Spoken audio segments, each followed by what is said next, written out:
आशा की किरण। આપણી સંસ્કૃતિની મહાનતા ભક્તો એટલા માટે છે, એટલા માટે મહાનતા છે. આ દેશની ભવ્યતાથી મહાનતા નહોતી, આપણી મહાનતા દિવ્યતાથી મહાનતા છે. આપણા દેશ કરતા તો વિદેશની ધરતી પર અનેક ગણા ભૌતિકવાદ વધારે છે.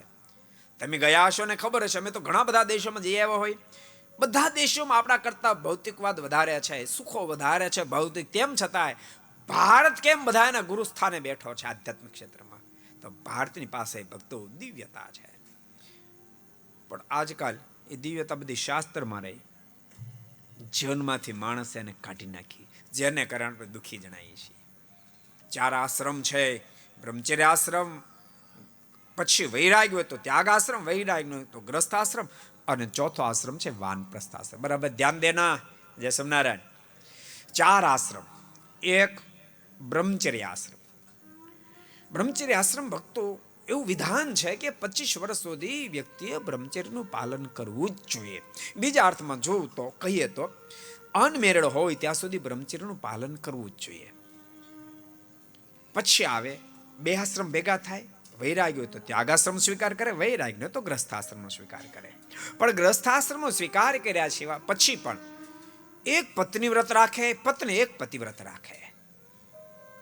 પુરુષ પોતાની પત્ની સિવાય કોઈ નારીમાં મન ન જોડે, એક પોતાની પત્ની સિવાય જગતની તમામ નારીઓ પ્રત્યે મા બેન દીકરીની ભાવના કેળવે. આ નારી હોય તો એક પોતાના પતિ સિવાય જગતના તમામ પુરુષ પ્રત્યે ભાઈ બાપની ભાવના સેવે.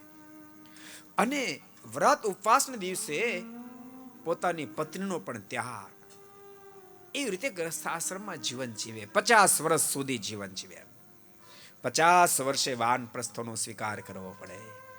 જેમ વનમાં જાય અને પછી સાધના કરે, માને વિષયમાંથી પાછો વળે, એમ ગ્રસ્થાશ્રમમાં રહ્યા પછી 50 વર્ષે વ્યક્તિએ પાછું વળવું જોઈએ.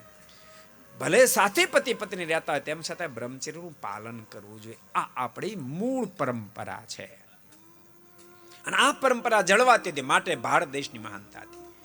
को पसंद आया हो तो लाइक करें और शेयर करना मत भूलिए.